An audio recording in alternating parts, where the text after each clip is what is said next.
Eh bien, bonjour à tous, bienvenue sur le podcast de Surfing Bitcoin.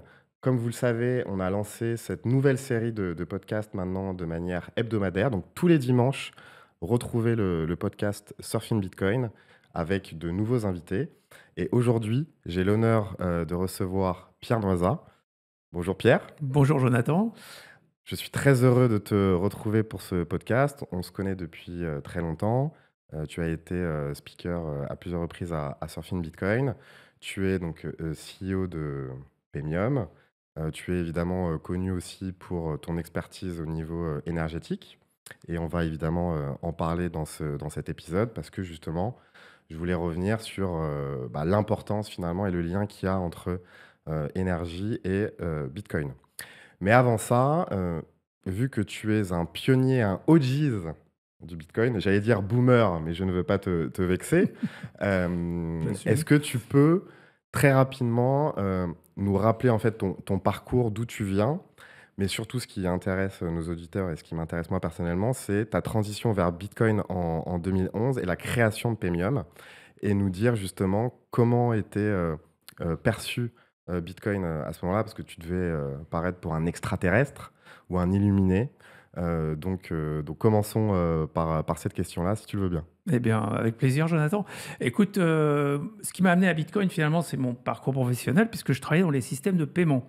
Et Bitcoin, comme chacun le sait, c'est aussi un système de paiement électronique, hein. C'est comme ça que le titre de Satoshi parle de cash électronique. Donc, c'était bien. Donc, c'était ma spécialité. Et du coup, j'ai travaillé avec des cryptographes. Je me suis intéressé à la cryptographie. Je suis monté en compétence. J'ai lu pas mal de livres là-dessus. J'ai une formation d'ingénieur. Donc, forcément, j'étais en mode veille sur ces technologies. Ça, c'était le premier point. Et le deuxième point aussi qui m'y a amené, c'est que j'avais étudié l'économie à Columbia University à New York, parce que j'ai travaillé et habité aux États-Unis. Et donc, j'avais des doutes sur la monnaie de dette et tout ça, l'argent magique et tout ça. C'était des choses qui me satisfaisait pas vraiment. Et donc, il y avait aussi cette veille, je dirais, sur les projets de monnaie alternative que j'avais. Donc, comme ça, j'avais, par exemple, eu vent de Ripple, le précurseur de Ripple aujourd'hui, mais qui était un projet technologiquement assez intéressant à l'époque. Et puis, 2008, donc, le white paper arrive. Je le récupère donc par cette veille technologique. Je lis le white paper et je suis tout de suite évidemment épaté parce que c'était le truc que tout le monde cherchait à faire le fameux réseau sans autorité centrale. Donc je me dis c'est génial, vraiment, si ça marche c'est génial. Mais j'avais un doute sur le fait que le truc allait se matérialiser en fait, parce qu'un white paper c'est un white paper, tu Bien sais bien sûr, que entre le white paper et l'exécution on le voit tous c'est les sûr. jours. Il y a des, Surtout qu'il y avait eu déjà des expérimentations par le passé. Et oui, là, c'est en ça. fait, Et puis, il y avait eu oui, il y a eu des expérimentations auxquelles le gouvernement américain avait mis fin, notamment BitGold. Donc, j'étais en mode, là encore, veille. Je veux dire, on va suivre ce qui se passe, mais je n'étais pas voilà, convaincu que ça allait devenir ce que c'est aujourd'hui à l'époque. Par contre, en 2011, c'est un peu l'année charnière, tu le soulignes, et c'est l'année où j'ai créé Pemium, du coup, parce que en 2011, les exchanges se sont mis en place, fin 2010, disons. Ça a commencé en 2010 avec Mt. Gox, ah oui, il y avait Mt. Gox, ouais, ouais. en 2011, il y avait plusieurs exchanges donc, qui démarraient plus ou moins, qui inspiraient plus ou moins confiance, on va dire. Mais en tout cas, du coup, il y avait un cours du Bitcoin. Et ça, c'était. Donc là, rappelle-nous le prix du Bitcoin à ce moment-là.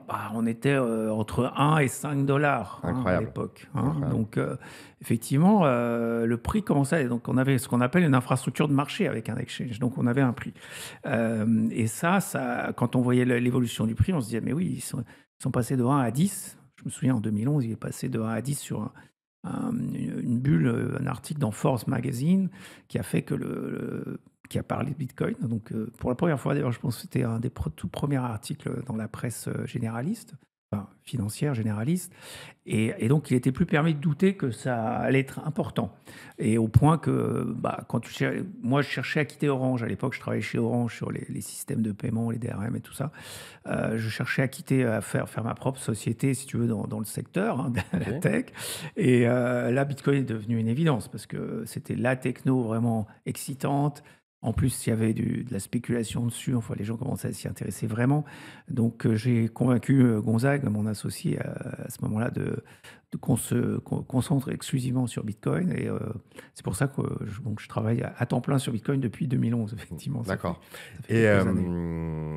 est-ce que tu peux nous dire justement comment ton entourage, finalement a apprécié, ou pas ce choix? Parce que c'est quand même un choix radical, sachant que tu bossais chez Orange et que tu as, on va Ouais, dire, ouais. un travail, classique, Oui, oui, tout à fait. d'aller sur Bitcoin. Est-ce qu'on t'a, accusé d'être un illuminé, un fou, Alors, c'est ce ou qu'on peut dire peut-être à tous les entrepreneurs. Tu es oui, entrepreneur, donc ton entourage certains vont dire non, mais c'est mieux d'être, tu pourrais travailler chez Google ou je sais pas quoi. ouais, Non, évidemment, entrepreneur, c'est une aventure, c'est un lifestyle, c'est plein de choses. Et c'était mon choix en tout cas à l'époque. Donc, l'entourage, on l'écoute pas en fait dans ce cas, mmh, parce que si tu écoutes l'entourage ou si tu écoutes les gens qui donnent des conseils, tu fais jamais d'entreprise en fait. C'est c'est clair. l'entrepreneur, il a vraiment ça en lui et il le fait. Donc non, j'ai pas écouté l'entourage, surtout que mes enfants commencent à être grands, mais par contre, ils n'étaient pas du tout dans le secteur, donc ils captaient pas OK, forcément Bitcoin. J'aurais un peu parlé, mais c'était pas. En plus, je savais pas forcément en parler aussi bien aujourd'hui parce que c'était le début. On se cherchait un peu comment je parle de ce truc. Donc le défaut qu'on avait à l'époque, je pense, que ça s'est estompé, c'était d'essayer d'expliquer tout de suite comment ça marche. OK, Très rapidement, moi j'ai compris qu'il fallait surtout pas expliquer comment ça marche, parce qu'en fait les gens ne savent pas comment l'euro marche. Donc il faut d'abord leur expliquer comment fonctionne la monnaie qu'ils utilisent tous les jours, parce que dans la 99% des cas, ils se sont même pas interrogés sur comment fonctionne l'euro, comment sont créés les euros. Donc quand tu expliques la création monétaire des bitcoins, ça paraît tout à fait bizarre aux gens en fait. Mais si tu leur as expliqué l'euro avant, ça devient beaucoup plus naturel en c'est fait. clair, c'est clair. Voilà, donc c'est ce genre de choses, si tu veux, qu'on a ajusté au fil des années. Mais donc, je ne savais pas forcément en parler bien. Du coup, mon entourage considérait que Bitcoin, c'était pas forcément ce que moi, je croyais que ça allait devenir, quoi. Donc, OK, mais encore une fois, en tant qu'entrepreneur, et tu le sais, faut pas chercher l'assentiment de c'est l'entourage, sûr, en fait. c'est sûr.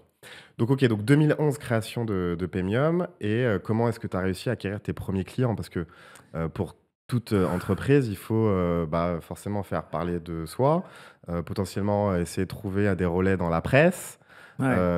Est-ce que voilà, vous avez fait un premier tour de table? Est-ce que tu peux nous raconter un peu les Oui, premières années de Paymium? effectivement, avec Gonzague, avait un contact qui a permis de faire une première levée de fonds.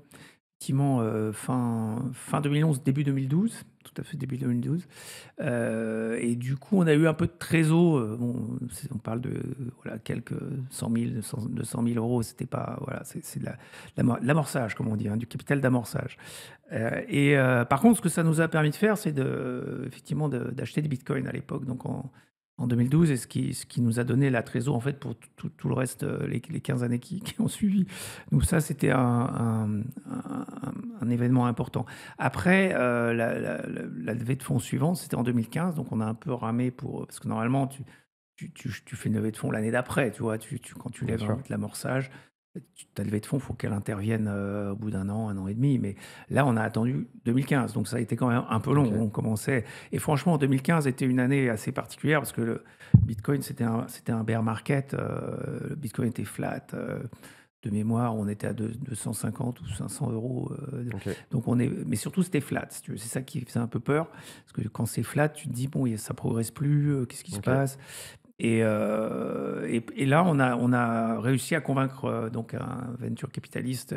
Alors, et comment euh, vous avez réussi à le convaincre? Parce que, même les VC quelque part, avaient, j'imagine, des doutes, Bah oui, parce qu'en et fait, avec Bitcoin, c'est tellement lié au développement de la technologie. En fait, le développement de ton entreprise est tellement lié au développement de Bitcoin lui-même, du sous-jacent, si tu veux, que c'est vrai que c'est difficile de faire un business plan avec Bitcoin, puisque tu as un truc qui prend plus 50% par an depuis 10 ans. Si tu mets plus 50% dans un business plan, ça fait pas sérieux. Tu dis non, vous êtes bien trop, sûr. vous exagérez, tu vois.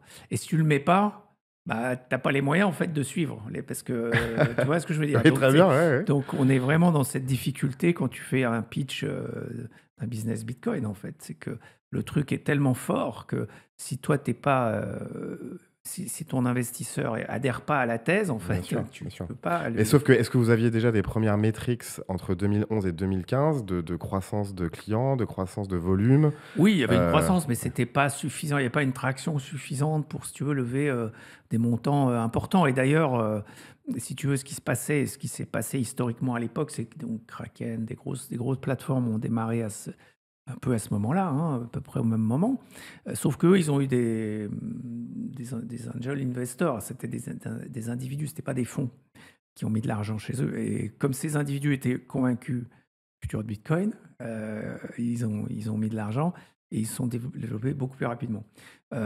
Coinbase, c'est un peu Wall Street qui a financé Coinbase, on va dire, parce que... et là, ça rejoint les thèses sur est-ce que Bitcoin, c'est le fruit du gouvernement américain. Tu sais, il y a cette bien thèse sûr.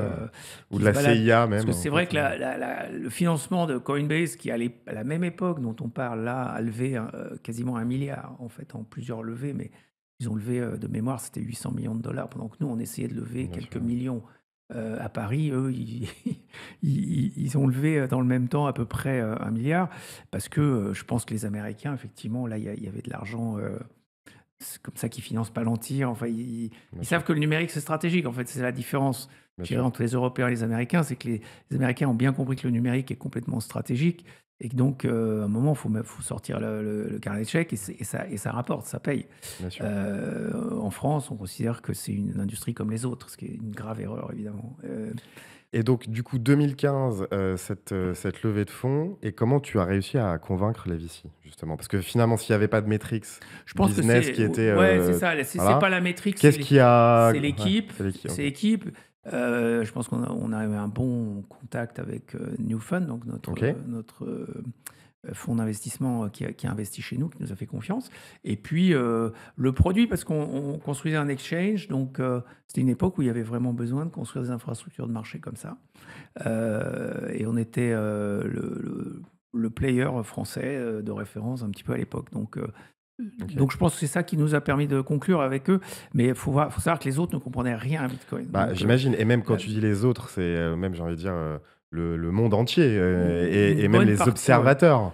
Et donc, Sauf c'est... dans la Silicon Valley. Dans Oui, la c'est vrai Silicon qu'ils Valley, vous avaient il y effectivement... avait des gens, et c'est encore une fois, ce qui a permis à des plateformes oui, américaines oui, de comme décoller. Kraken et Voilà. compagnie à se Voilà. développer. Ouais. Mais en France, c'était Parce que ça, et donc comment, toi, quelle était votre stratégie d'acquisition client à ce moment-là, justement? Bah, Enfin, c'était voilà, les relais dans la presse, j'imagine, étaient c'était inexistants. limité. Voilà, il y avait bitcoinfr.fr qui Oui. existait. Qui existe toujours Qui d'ailleurs. existe On peut toujours, leur bien faire sûr, un petit coucou. qui joue un rôle formidable, qui fait un boulot formidable dans l'information sur Bitcoin, bien sûr. Donc ça nous a aidés, certainement. J'ai envie de dire, il y avait le bouche à oreille, il y avait tout ce qui se passait. Il y avait Bitcoin Talk, qui était quand même le site où tous les bitcoiners se retrouvaient et où les nouveaux venus éventuellement pouvaient trouver des réponses aux questions, donc vous pouvez les orienter vers telle ou telle plateforme. Mais si tu enlevais ça, effectivement, dans la presse généraliste, c'était plutôt des adversaires, puisqu'ils faisaient des Bah oui. articles tout à fait alarmants. Ils faisaient des articles qui faisaient peur aux gens, en fait, sur Bitcoin. Hein. Bon, c'est pas faute d'avoir répondu à des journalistes, sollicité des journalistes. Je me souviens d'une émission de radio, je crois que c'était sur RTL, où j'étais invité à parler de Bitcoin. Alors, j'étais à distance, tu vois, j'étais au téléphone, donc c'était déjà pas, le son n'est pas très bon, tu vois, quand tu interviens au téléphone, en Bien radio. sûr. Par contre, en studio, il y avait 2 opposants de Bitcoin. Alors, Oui, et là, je te ouais, parle voilà. de 2013, Ça devait être 2014. une boucherie. Et tu Ça devait avais être. 2 opposants de Bitcoin, mais qui étaient bien convaincus qu'il fallait surtout pas toucher à Bitcoin, tu vois, alors qu'ils Ok. connaissaient rien. Enfin, au bout de quelques minutes, tu comprenais qu'ils sortaient juste la propagande de la Banque centrale, quoi. Ok. Mais c'est le problème, c'est que l'économiste du coin, c'est un économiste qui travaille avec les banques, forcément. Bien sûr. Il y a un écosystème des économistes et des banques qui fait qu'ils ne sont absolument pas ni compétents ni motivés pour parler Bien sûr. positivement de Bitcoin. Bien sûr. Et donc, finalement, donc ça c'était 2015-2016. Ouais. Et comment, toi, finalement, en tant que OG du Bitcoin, tu as vu évoluer finalement la perception qu'ont les gens du Bitcoin entre justement cette fameuse interview sur RTL, je crois, Ouais. et aujourd'hui? Est-ce que tu peux nous dire finalement, parce que ça fait presque 10 ans, Comment tu peux évaluer cette évolution de la perception Ah du bah Bitcoin ça a complètement changé. Je pense que là, je pense que l'année charnière, après 2015 pour nous, c'est 2024 et les ETF, bien sûr. Trump, l'élection de Trump, c'est vraiment les deux. 2024 est l'année charnière parce que là, à partir de là, c'est impossible de dire Bitcoin devient institutionnel Bien en sûr. fait. Et c'est impossible de dire ça va disparaître. Enfin, il y en a encore qui essayent de t'expliquer que ça peut Mmh. tomber à zéro. On peut en reparler, mais je peux expliquer Mmh. pourquoi ça ne peut pas être le cas. Mais en gros, tu entends beaucoup moins ça et tu entends des gens qui ont compris que ça allait jouer un rôle, que c'est un réseau, quoi, que comme comparable à Internet. Bien sûr. Donc, c'est que du coup, il fallait avoir une stratégie par rapport à Bitcoin, en fait. Tu ne pouvais pas juste Bien l'ignorer. sûr. Bien sûr. Ok, alors maintenant que ce cadre est posé, revenons un peu sur le thème de ce podcast. Et je sais que c'est un sujet qui te tient à cœur, qui est d'ailleurs même ton expertise principale, c'est l'énergie. Et d'ailleurs, j'en profite pour te faire un peu de pub, mon cher Pierre. C'est ce bouquin, ici présent, L'énergie, la face cachée de la monnaie. Et tu dis souvent que Bitcoin, c'est surtout finalement une révolution énergétique, quelque part, presque, avant d'être une révolution monétaire. Est-ce que déjà tu as une première réaction à ça? Et est-ce que tu peux aussi peut-être nous résumer et nous donner envie d'acheter ton bouquin? Ouais, alors le bouquin, je donne toutes les royalties à l'éditeur d'ailleurs, hein, puisque c'est un éditeur pro-Bitcoin, donc je lui fais cadeau des droits, donc je gagne rien à titre personnel quand je vends le livre. Par contre, je pense que ça me fait toujours plaisir évidemment d'en parler, puisque c'est dans mon rôle aussi d'évangélisation, de parler de l'énergie. Je considère que c'est ce que je peux faire pour rendre un peu à Bitcoin ce que Bitcoin nous a apporté. Alors révolution énergétique, révolution monétaire. En fait, ce que j'explique, c'est que la monnaie, c'est de l'information, hein. Un système monétaire, c'est un système c'est un système d'information qui permet la formation des prix. Donc l'information clé qu'amène un système monétaire, c'est le prix des choses. Donc, sans le prix des choses, tu ne peux pas échanger, parce que tu ne sais pas ce que les choses valent, donc tu ne sais pas les échanger. Donc, c'est fondamental. Et ça, c'est du point de vue de la science de l'énergie. Alors, le bouquin, effectivement, pose les bases de la science de l'énergie, donc 3 principes à connaître, le principe de conservation. Donc, on ne parle pas de consommation d'énergie, on parle que de transformation. Parce que tu ne peux pas consommer l'énergie, tu ne peux pas la détruire. Donc, quand il y a une utilisation de l'énergie n'est jamais perdue, elle est transformée. Par exemple, un ordinateur qui fait du minage, il va transformer 99% de l'énergie électrique en chaleur, tout simplement. Sachant que la chaleur est une forme d'énergie beaucoup plus difficile à utiliser que l'électricité. Donc c'est une forme dégradée, si tu veux, d'énergie. Donc tu es passé d'une forme utile, l'électricité, facile à utiliser, qu'on appelle l'énergie libre, à une forme dégradée, diffuse, qui est la chaleur. Donc ça, c'est le principe de conservation. Il faut avoir bien compris ça. Déjà, donc, quand tu as compris ça, tu ne parles plus de consommation. Et si quelqu'un te parle de consommation, Consommation. tu dis, non, Non, non, non, non, c'est une c'est transformation. utilisation. Et donc, quand tu l'utilises, tu transformes l'énergie. Bon, ça paraît trivial, mais en fait, c'est fondamental. Bien sûr. Ça, Alors, et ça ramenons change la ça. perspective, en fait, quand on t'explique que la gaspillage ou la pollution, etc., C'est ça. ça change la perspective et ça permet de beaucoup mieux expliquer après pourquoi Bitcoin est bénéfique à Ah, c'est ça. Et l'environnement. ramenons ça à Bitcoin. Du coup, tu parles de thermodynamie monétaire. Est-ce que aussi, pareil, tu peux expliquer un peu ce concept? Donc, je l'ai dit, c'est de l'information. Or, l'information, c'est l'inverse de l'entropie. L'entropie, il y a deux concepts à appréhender quand on rentre dans la science de l'énergie. C'est l'énergie, là, qui est un concept lui-même assez complexe, très, très englobant, que je vais pouvoir en parler. Et puis, l'autre concept important à comprendre, c'est l'entropie. L'entropie, c'est quoi? C'est de l'information cachée. Donc l'entropie, en gros, c'est ton incertitude sur ce qui va se passer demain, par exemple. Parce que ça, c'est une information qui est cachée. Ce qui va se passer demain, c'est une information que tu n'as pas encore, elle est cachée. Et à mesure que tu avances dans le temps, elle va se révéler. Alors l'entropie, c'est le deuxième principe. Le deuxième principe que j'énonce, donc que je rappelle, c'est l'entropie augmente. Et pour la réduire, l'entropie a tendance à augmenter naturellement. Et pour la réduire, il va falloir fournir de l'énergie. En gros, si tu vas chercher de l'information, ça va te coûter de l'énergie. Tu ne peux pas juste attendre qu'elle t'arrive, ça Bien va sûr. coûter de l'énergie. Donc l'entropie, est un concept fondamental, très, très, encore plus abstrait, je dirais, que l'énergie, parce que l'énergie, tu as le principe de conservation. Tu dis, bon, OK, il y Mmh. a de l'électricité, là, ça se transforme en chaleur, j'ai compris, je vois à peu près ce que c'est l'énergie. Je te parle d'information, déjà, c'est quelque chose de beaucoup plus abstrait. Alors, qu'est-ce que c'est que l'information? Alors, l'information, c'est quelque chose qui réduit ton incertitude. Tu vois, là, c'est la différence avec la donnée. La donnée brute, c'est pas encore une information. Ça devient de l'information si tu l'organises. C'est le rôle des ordinateurs notamment. Et là, ça te donne. Je prends souvent l'exemple du GPS. Les données GPS, si elles t'arrivaient en brut, tu ne saurais pas quoi en faire. C'est parce qu'il y a une application qui te traduit ces données GPS en un itinéraire optimal. Donc tu vas avoir un itinéraire optimal. Cette réduction d'entropie te fait économiser de l'énergie. OK. Voilà, donc ça c'est les bases de la science de l'énergie, il faut comprendre. Tu réduis ton entropie pour économiser de l'énergie ou en libérer. Alors OK. libérer de l'énergie, c'est une invention, par exemple. L'invention, par exemple, de la charrue. Tu réduis ton entropie par libération d'une nouvelle énergie. C'est l'énergie du bœuf qui tire la charrue. Tu peux l'utiliser parce qu'il y a la charrue. Sinon, tu avais le Bien bœuf sûr. et la charrue séparés, bah, tu fais le truc à la main. Les agriculteurs, avant la charrue, bah, ils binaient avec un outil à main. Tu vois. Donc, le jour où la charrue arrive, ils peuvent mettre un bœuf et ils Bien gagnent sûr. beaucoup, beaucoup d'efficacité dans l'agriculture. C'est une des nombreuses évolutions technologiques importantes pour l'humanité, la charrue. Et du coup, ramenons ça à la monnaie maintenant. Donc voilà, Heu, donc tout ça, c'était ouais. pour poser les Le principes bon quoi. énergie-entropie. Deuxième principe, donc l'entropie augmente. Pour la réduire, il faut fournir de l'énergie. L'entropie introduit la flèche du temps aussi. Ça, c'est intéressant, c'est un peu plus conceptuel, mais c'est intéressant à noter au passage sur l'entropie. C'est que c'est le côté irréversible. C'est-à-dire que ce que tu as vu ne peut pas être non vu. Ce qui a été inventé ne peut pas être désinventé. Donc ça, c'est ce qu'on appelle la flèche du temps. OK. Parce que le jour où Bitcoin est inventé, 2008, bah, 2007, tu peux pas revenir avant. Tu peux pas revenir en 2007. Pourquoi tu peux pas revenir en 2007? Parce qu'il y a eu l'invention en 2008. Donc, à l'échelle microscopique, c'est ça qui se passe. C'est-à-dire que plus tu avances, plus tu réduis ton entropie, tu captures de l'information. Et cette information, en fait, fait que le présent ne ressemble pas au passé. Donc, c'est la flèche du temps. Donc, c'est ça que ça introduit, l'entropie. Donc, philosophiquement, il y a pas mal de ramifications derrière tout ça. Alors, le troisième principe que j'évoque dans le livre, qui est sans doute le plus important, et surtout le plus récent.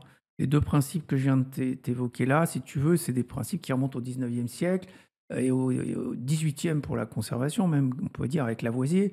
Lavoisier, qui au passage est un noble qui a été exécuté par les juges rouges, hein, je le rappelle, au OK. passage de la OK. Révolution française, il Ouais, a été ouais, ouais. guillotiné par un juge rouge qui a considéré qu'il devait être guillotiné. Donc, méfions-nous des juges rouges, hein, et on voit en France que c'est redevenu un sujet, les juges rouges, mais passons. Il y a eu ces deux principes, et le troisième est plus récent, il date des années 60-70. Il a été énoncé par un monsieur qui s'appelle Ilya Prigogine, un Russe émigré en Belgique, prix Nobel de chimie 1977. Et donc il a énoncé ce troisième principe qui est incroyable de puissance en termes de sa capacité à expliquer le monde autour de toi, en fait. Donc OK. si j'encourage les gens à lire mon livre, c'est parce qu'ils intègrent ce troisième principe. Et en plus, il est assez peu connu, parce que quand on parle de troisième principe, il y a un autre principe physique sur l'entropie, en gros, qui dit que l'entropie d'un cristal froid, c'est zéro. Bon, c'est intéressant, mais c'est juste un dérivé du deuxième principe. Pour moi, c'est pas le troisième principe. Le troisième principe de Prigogine, c'est beaucoup plus important. Donc, il dit en gros que toute structure dissipative, c'est-à-dire un système, en gros, toi, moi, une machine, système au sens très très large. Donc, OK. dans son vocabulaire à lui, c'est une structure dissipative. Ça transforme de l'énergie, donc, parce que tu reçois de l'énergie par principalement l'alimentation, donc c'est de l'énergie chimique. Tu vas la transformer en travail et en chaleur, d'accord? Toujours principe de conservation, avec cette énergie chimique. Donc ça, nous sommes des structures dissipatives. Eh bien, ce que dit le troisième principe, c'est que tu vas t'auto-organiser pour maximiser le flux d'énergie que tu traites. OK. Et ça, c'est fascinant, parce que du coup, avec ça, tu expliques plein de choses, et c'est ce que fait le livre, OK. notamment l'évolution darwinienne. Pourquoi les êtres vivants évoluent? Parce qu'en fait, ils optimisent leur capture d'énergie et la quantité d'énergie qu'ils transforment. Et donc du coup, juste te coupe parce que ça, finalement, tu as bien résumé tout ça dans un petit film qu'on va mettre d'ailleurs Ouais. ici en incrustation dans la vidéo. Mais je suis quand même curieux et je reviens quand même sur le lien avec la monnaie et Bitcoin, parce que finalement tout ça est très Oui, conceptuel et oui, très intéressant. Mais revenons quand même sur Bitcoin. bien sûr, parce Quel est que le lien voilà, direct tout à fait, parce que le livre parle aussi de Bitcoin, évidemment. Ouais. Donc, une fois qu'on a compris qu'un système monétaire, donc c'est un système qui réduit l'entropie de la société, deuxième principe, pour réduire l'entropie, bon, bah, il faut amener de l'énergie. Et c'est normal donc qu'un système monétaire utilise de l'énergie. Ça, c'est la base. Et après aussi, ce qu'on observe dans les échanges monétaires, si tu veux, c'est que la monnaie représente de l'énergie. C'est-à-dire qu'en fait, si tu reçois de la monnaie en échange de ton travail, énergie, hein, donc Mhm. c'est bien que la monnaie représente une énergie. Et cette représentation, c'est précisément l'information dont j'ai parlé tout à l'heure. C'est-à-dire que tu réduis ton entropie en fait en recevant cette information. Donc cette information va donner à chacun une sorte de crédit social, de classement dans sa contribution à la société. C'est-à-dire que c'est quelqu'un qui reçoit un gros salaire, c'est parce que la société dans son ensemble, les gens qui utilisent cette monnaie en tout cas, considèrent qu'ils contribuent plus que quelqu'un qui reçoit un salaire plus faible. C'est ça le principe du salaire, et donc ça fait le lien entre l'énergie et le travail. Donc l'énergie la plus précieuse, c'est l'énergie humaine. C'est ton travail, c'est le mien.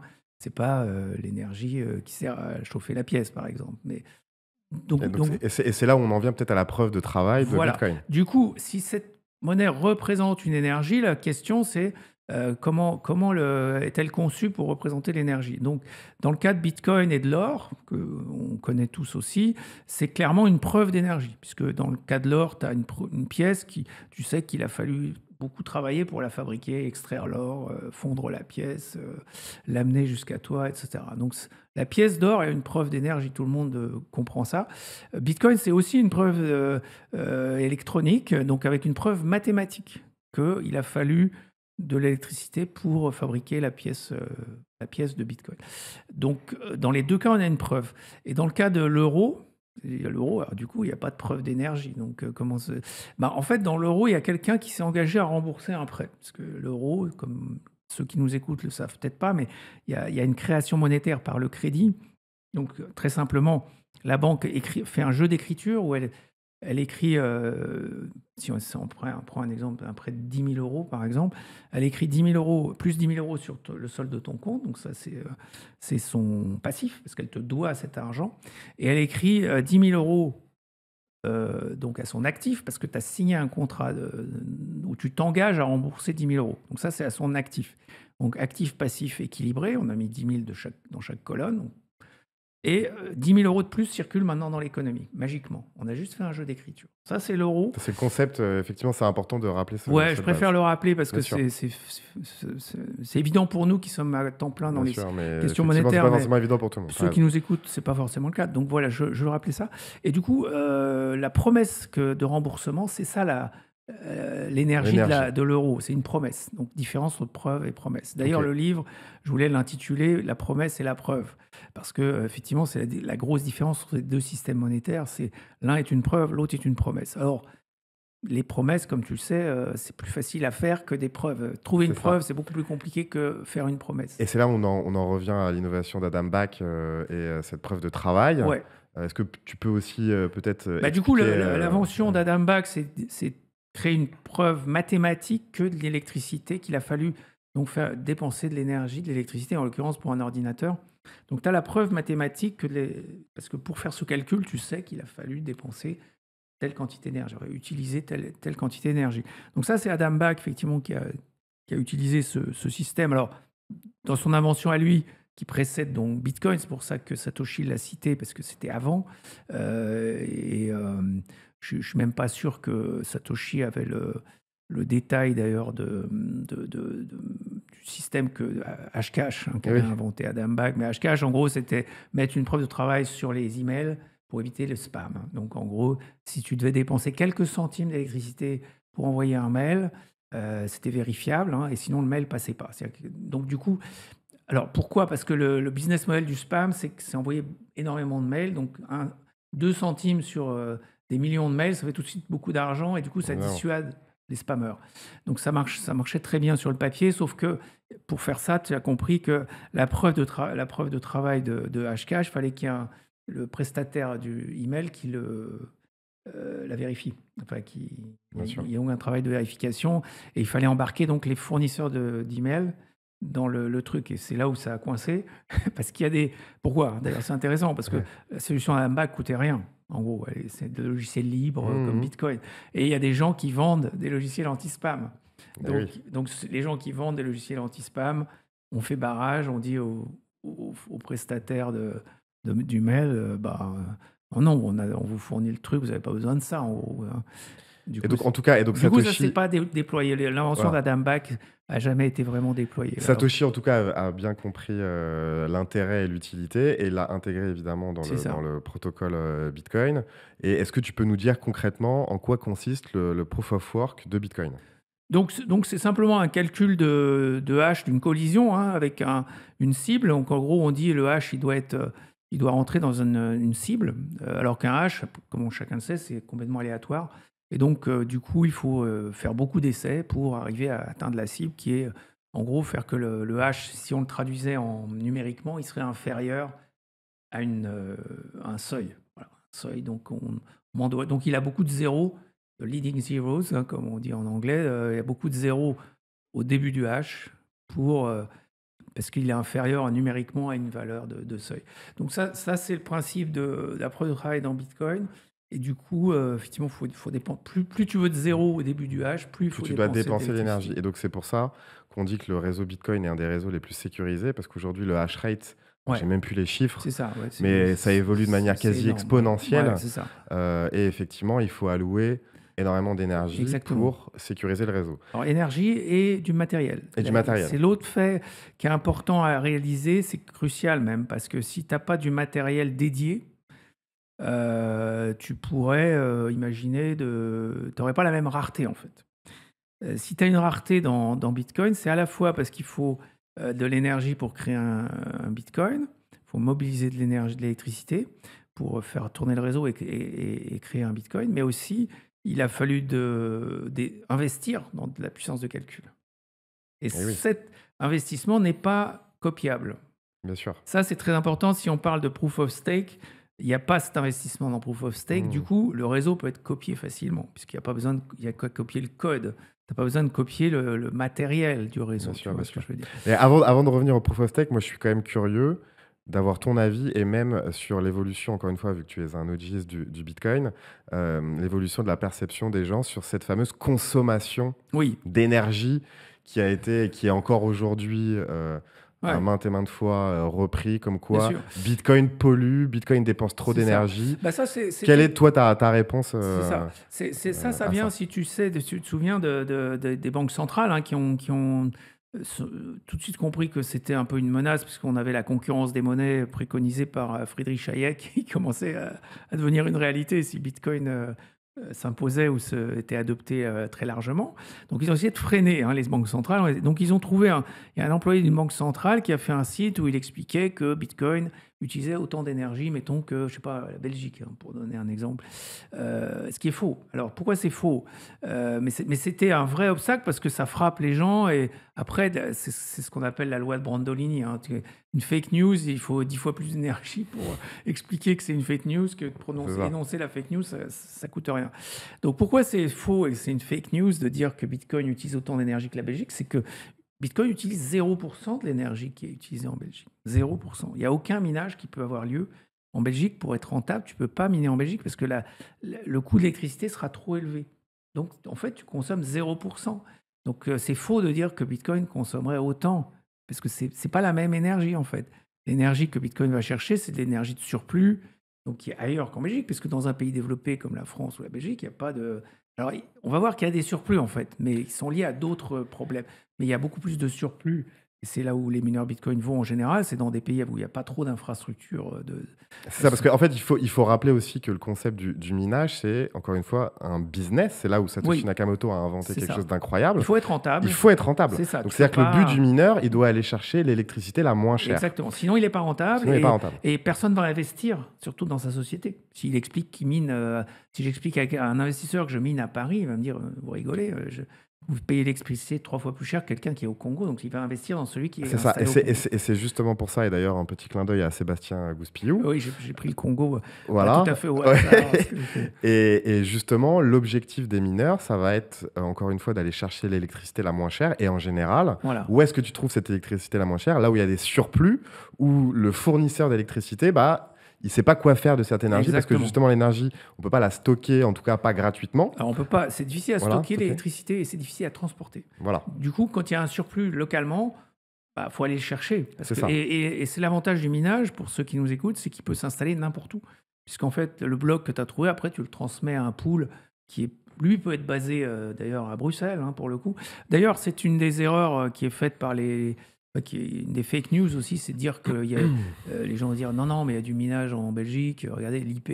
Non, Oui, c'est ouais, l'IP voilà. du pool. Oui, c'est vrai Le que ça, minage, c'est- il a lieu au bien Congo. sûr. Donc, il faut effectivement se méfier des raccourcis, encore une Et fois. ça, des et ça fake aussi, news. pour que les gens puissent se projeter très concrètement, et encore une fois, on pourra afficher une petite photo dans la vidéo, c'est que souvent les mineurs de Bitcoin, en fait, sont des conteneurs C'est où ça. il y a des ordinateurs et donc des Voilà. ASIC, C'est ça. très précisément.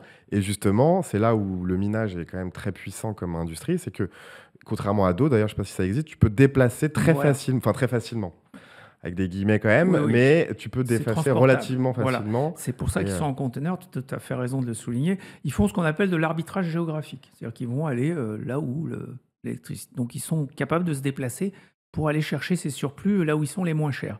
Alors, il y a des surplus dans les pays développés malgré tout.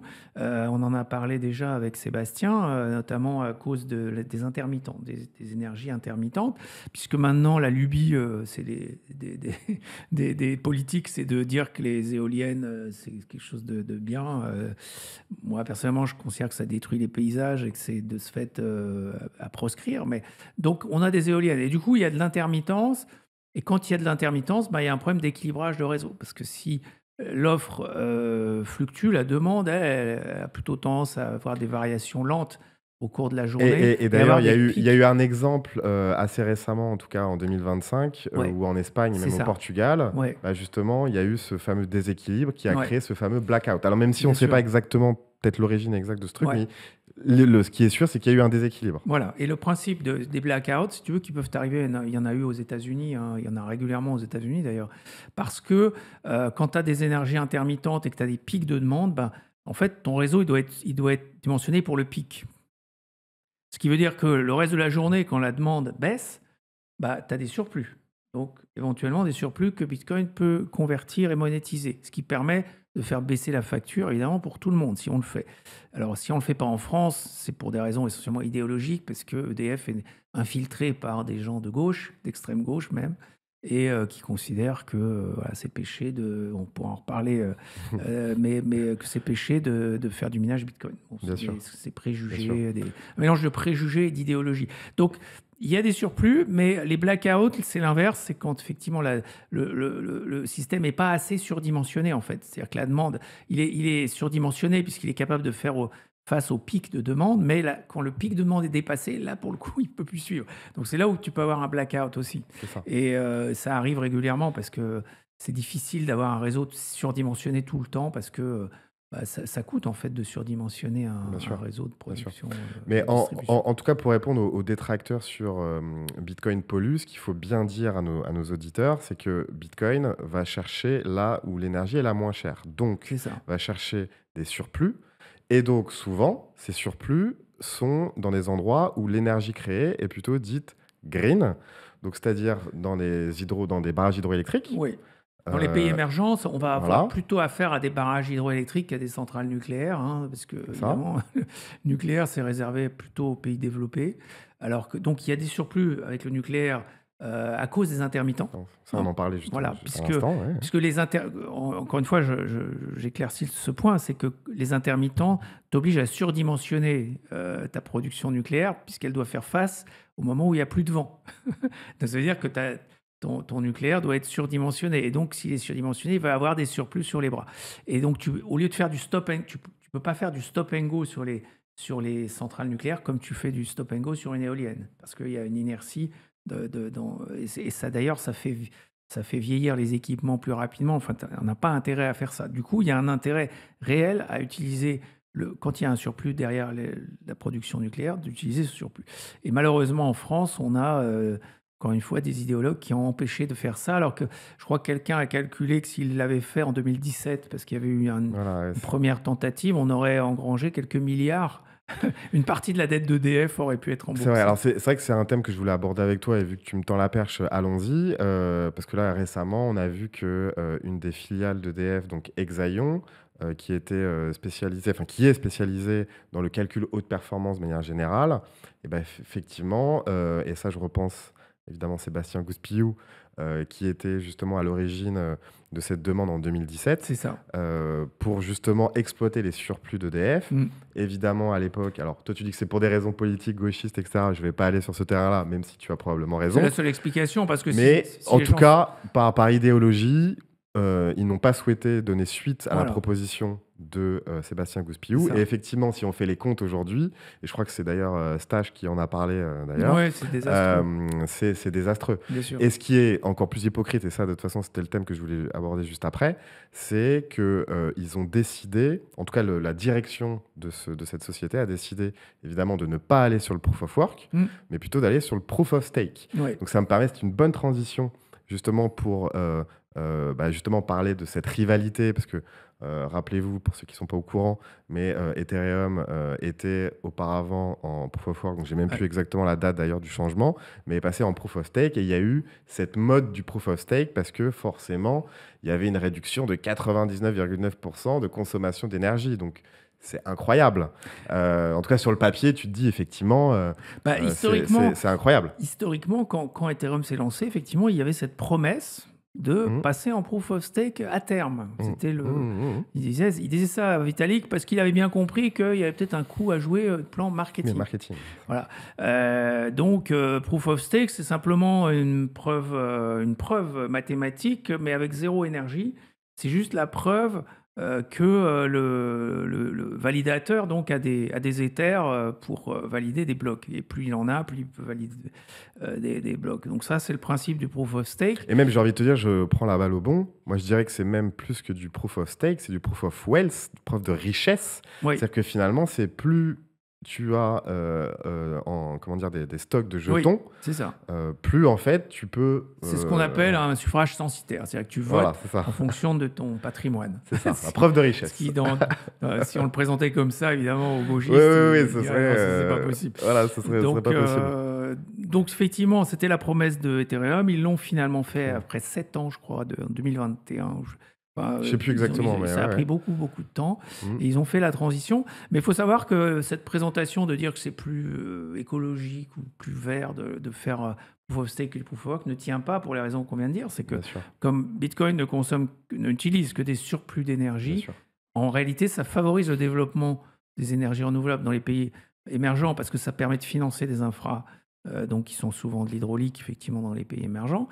Et dans les pays développés, ça permet de réduire la facture pour tout le monde. Donc, je voudrais qu'on m'explique à quel moment c'est mauvais pour l'environnement. Mais ça encore, c'est l'idéologie qui s'est emparée. Et puis, il faut bien dire la propagande des banques centrales qui entretiennent cette confusion à dessein pour essayer de retarder l'adoption de Bitcoin. Et revenons à Exaion 2 secondes.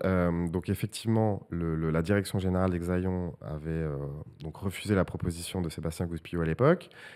Ils avaient plutôt privilégié du coup finalement le marché du Proof of Stake, parce qu'ils étaient devenus des validateurs. À ce moment-là, il n'y a pas besoin de minage, donc on ne voit pas très bien pourquoi ils auraient un rôle à jouer en tant qu'EDF s'il n'y a pas d'énergie à... Voilà, donc ça c'est un peu hypocrite, clairement.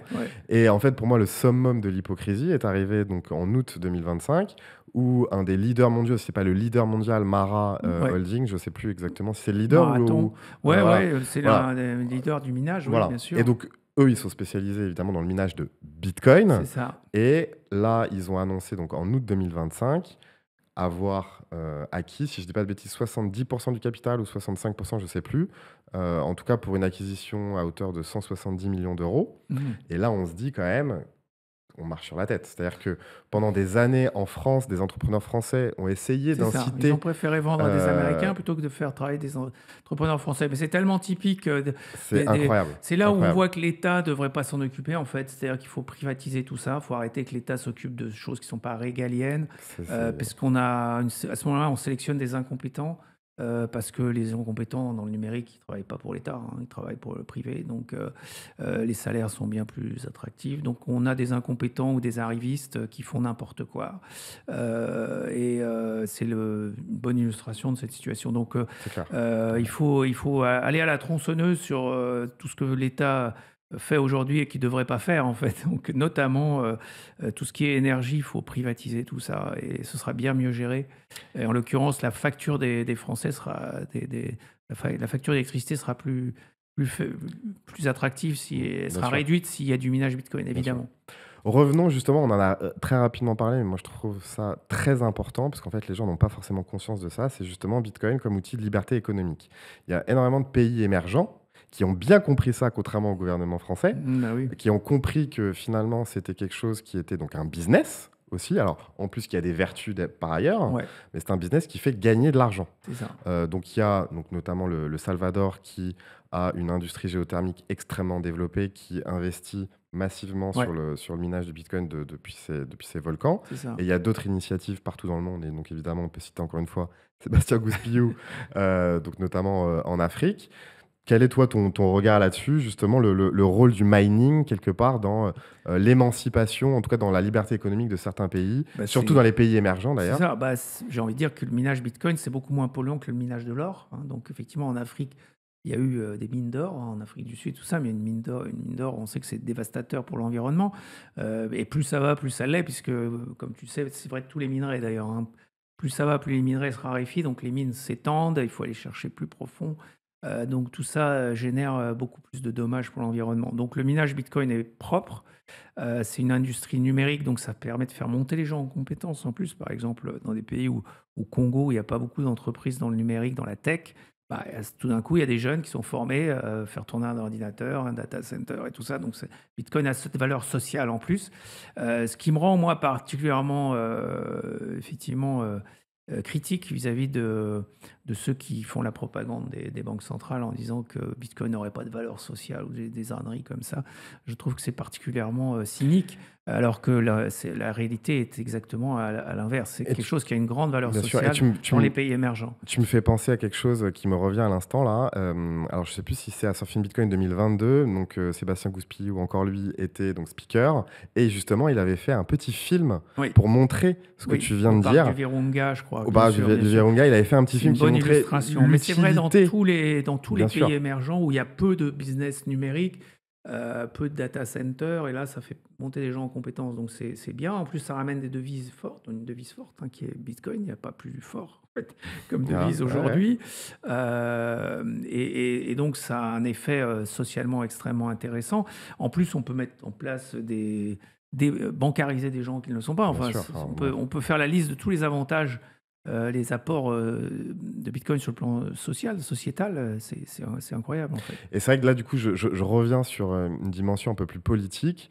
Parce que là, en fait, quand on se dit ça et quand on voit les cas réels, c'est-à-dire qu'en fait, on n'est pas dans un fantasme ou dans des promesses. On Non, voit l'utilité c'est très sur concret, le tout ça. terrain, Ouais, ouais, encore une c'est fois. sur le terrain, Et ouais. donc, on peut se dire comment, en fait, nos politiques, que ce soit en France ou même dans d'autres pays, bon, en l'occurrence, on est en France, donc on va parler de la France, comment, en fait, expliquer le fait que nos politiques ou nos dirigeants, enfin, tout cas, les dirigeants d'EDF, ne comprennent pas l'énergie ou, enfin, comment expliques-tu ça? Parce que, bon, alors, effectivement, il y a un Moi, côté je pense que partisan, je vais- peut-être de gauche, mais je- est-ce qu'on peut essayer de prendre un peu plus de hauteur que pense plus vraiment, je Comment pense, expliques-tu ce... je pense vraiment que l'État ne devrait pas s'occuper Ouais. d'énergie et ne devrait pas s'occuper de numérique. Je pense qu'il faut supprimer le secrétariat d'État au numérique, il faut Mm. supprimer le Conseil national du numérique. Ces choses ne servent à rien et au contraire, ces institutions bidons font des préconisations qui vont à l'encontre de l'intérêt général. Donc, notamment, le Conseil national du numérique s'était prononcé contre Bitcoin à une époque où c'était vraiment émergent. Moi-même, j'essayais de faire avancer le truc. Et j'avais en face de moi, contre moi, si tu veux, ce Conseil national du numérique qui était rempli Mmh. de sociologues, de Mmh gens mh. qui étaient totalement Ouais, incompétents en ouais. matière de numérique. Donc je crois qu'il y a un vrai sujet que l'État a une capacité à sélectionner des gens incompétents en fait sur ces sujets.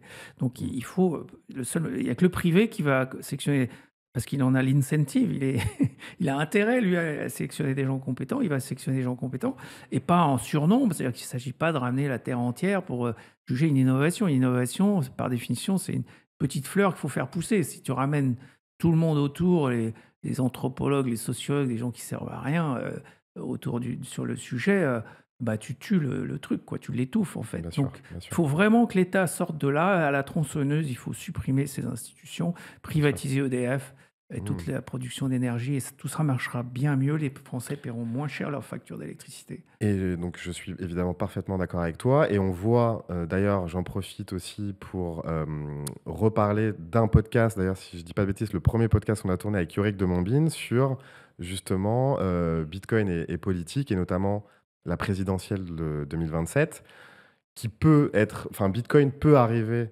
alors je ne sais pas s'il va arriver, mais en tout cas c'est possible et on pensait justement, on a discuté avec Yorick du fait que l'angle énergétique finalement soit, bah, le trigger pour faire parler de Bitcoin, parce qu'en fait finalement l'énergie ça concerne tout le monde, Bien sûr. heu Et et la heu monnaie. La mo et la Donc monnaie, Bitcoin est au carrefour des 2 sujets. c'est ça. Effectivement, donc c'est important que les gens comprennent comment fonctionne l'énergie. C'est pour ça que j'ai écrit ce livre. Mais à partir de là, c'est bien pour parler de monnaie parce que c'est quand même ça le nerf de la guerre et ce qui structure la vie économique, c'est quand même le système monétaire qu'on utilise ou les systèmes monétaires puisque évidemment ma préconisation, c'est de mettre fin au monopole, en fait. C'est C'est-à-dire ça. avant même de faire la promotion de Bitcoin, sortir de cette situation où il y a un monopole qui, je le rappelle à ceux qui nous écoutent, coûte à la société à peu près aujourd'hui, le monopole de l'euro nous coûte à peu près 100 milliards par an en France, rien qu'en France, hein. C'est d'ailleurs les profits, les surprofits des banques avec cette situation de monopole. Eh bien, Pierre, là, tu viens de me tendre une énorme perche parce que c'est exactement le meilleur teasing pour l'épisode 2 qui va arriver. Donc, en tout cas, merci à tous de nous avoir suivis. L'idée de ce premier épisode, c'était de parler d'énergie.